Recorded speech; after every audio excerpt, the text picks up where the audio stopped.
Hai, jumpa lagi dengan saya Kim di Inspiration by The Terrace. Di video kali ini kembali saya akan bicara tentang passive income. Dan topik hari ini adalah membicarakan tentang cara memilih instrumen investasi yang cocok untuk passive income.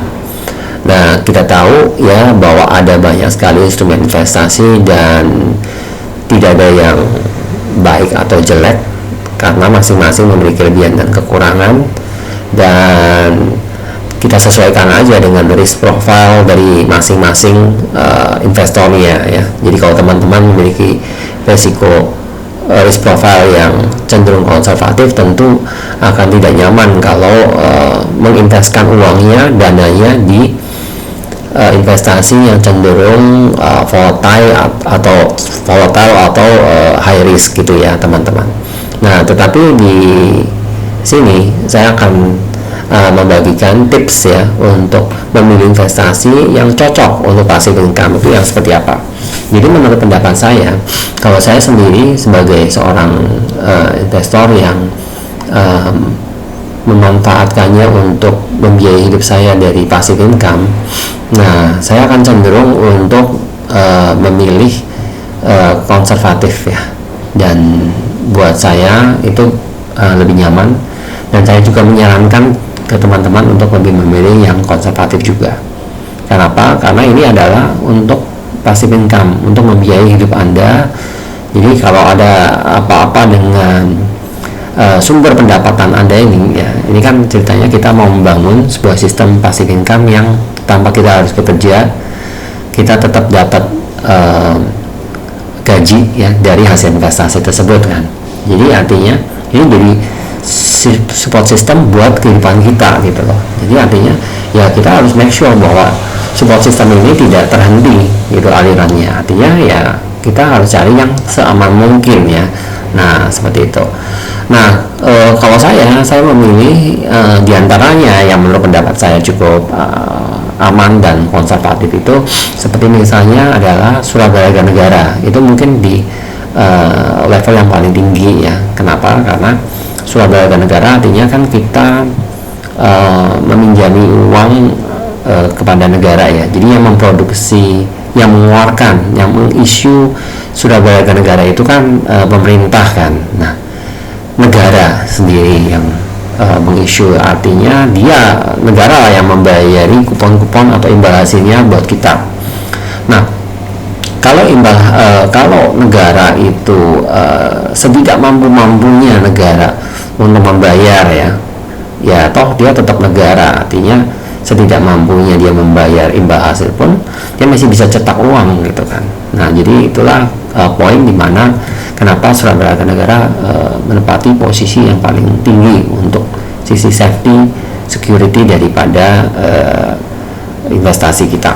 Nah yang kedua menurut saya adalah reksadana pasar uang ya. Walaupun mungkin orang lain bisa berpendapat berbeda, mungkin mereka lebih mengutamakan RDPU dibandingkan obligasi. Tapi kalau menurut saya RDPU ini di level kedua. Kenapa? Karena RDPU ini biar bagaimanapun ini dikatakan konservatif juga, tetapi yang mengeluarkan kan bukan negara ya, tapi ini adalah sebuah perusahaan kan, perusahaan manajer investasi, atau mungkin kalau di luar negeri itu terkenal dengan istilahnya itu hedge fund ya gitu ya. Nah, tapi menurut pendapat saya, jadi kalau perusahaan ini kan ya masih swasta, jadi tentu akan berbeda ya dengan negara ya gitu. Nah, reksadana pasar uang itu isinya adalah deposito dan obligasi. Nah, cuman obligasi yang jatuh temponya kurang dari 1 tahun. Nah, jadi isinya kurang lebih aja sebenarnya. Kalau obligasi atau surat berharga negara itu teman-teman harus memperhatikan jatuh tempo, sehingga juga nggak bisa ya kita melepas atau mencairkan surat berharga negara kita anytime ya, karena tergantung surat berharganya. Ada yang seperti ST dan SBR itu kan dia tidak bisa di pasar dijual atau di likuidasi sebelum waktu tertentu gitu kan ya, sehingga ya otomatis Itu jadi salah satu faktor yang perlu kita pertimbangkan juga. Nah, berbeda dengan reksadana pasar uang atau ada juga RDPT, itu juga isinya sama, obligasi dan deposito. Tetapi kalau obligasi di reksadana pasar pendapatan tetap, di reksadana pendapatan tetap RDPT itu adalah obligasi yang sifatnya itu bukan yang mau jatuh tempo gitu ya. Jadi yang masih ditradingkan untuk jangka waktu yang lebih lama. Nah, jadi itu keduanya, baik RDPU dan RDPT, itu kelebihannya dibandingkan surat berharga negara yang kita beli sendiri adalah karena itu ada yang manajer investasi yang mengelola, jadi dia yang memilotin, mereka yang memilih sendiri mana yang terbaik gitu kan, komposisinya untuk menghasilkan cuan yang sebesar-besarnya sesuai dengan profil resiko yang tadi konservatif dan moderat tadi. Karena RDPT itu moderat ya, bukan konservatif. Kalau RDPU memang konservatif. Nah teman-teman, dari sini kita melihat ya, jadi surat berharga negara itu yang pertama dari sisi konservatifnya ya, low risknya. Kemudian yang kedua adalah RDPU, yang ketiga adalah RDPT. Itu kalau menurut pendapat saya.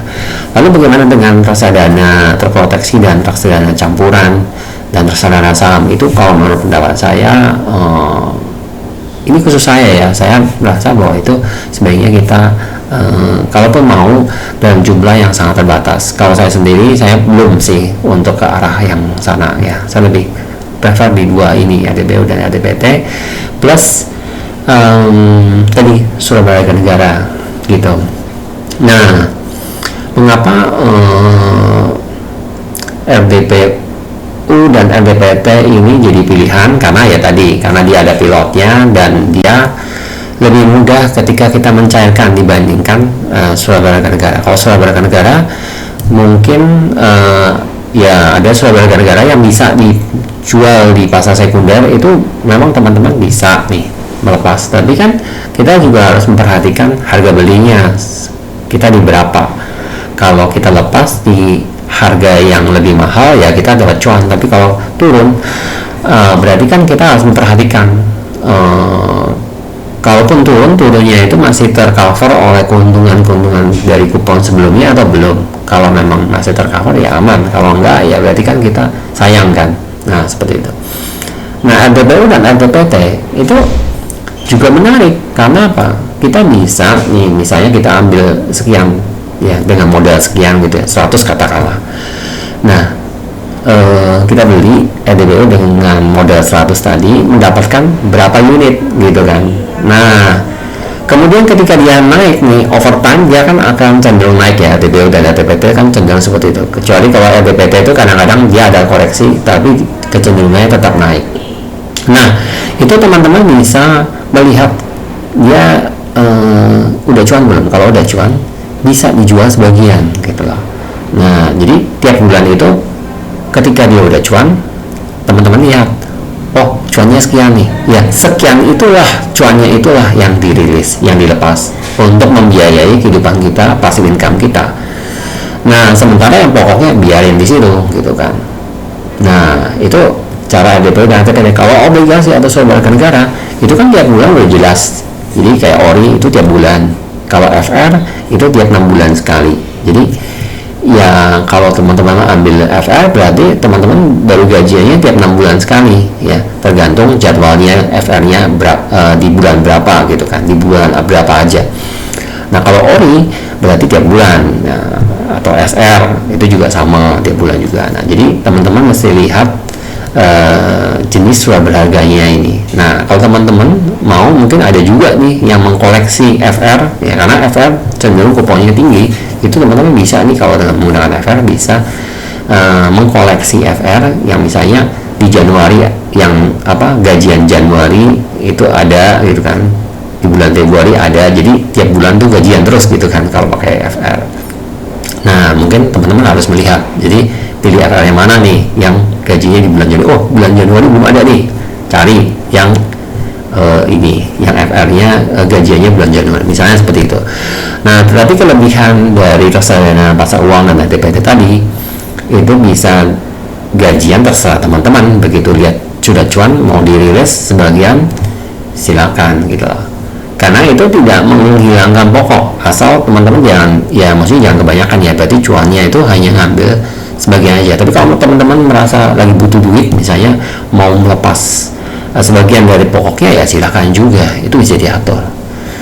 Jadi reksadana itu kelebihan daripada surat berharga negara adalah dia satu harga gitu ya, tergantung dari NAB ya. Nah dari NAB-nya itulah harga per unitnya itu berapa, dan itu satu harga saja. Beda dengan surat berharga negara yang ketika dia masuk ke pasar sekunder itu ada dua harga, ada harga beli dan harga jual.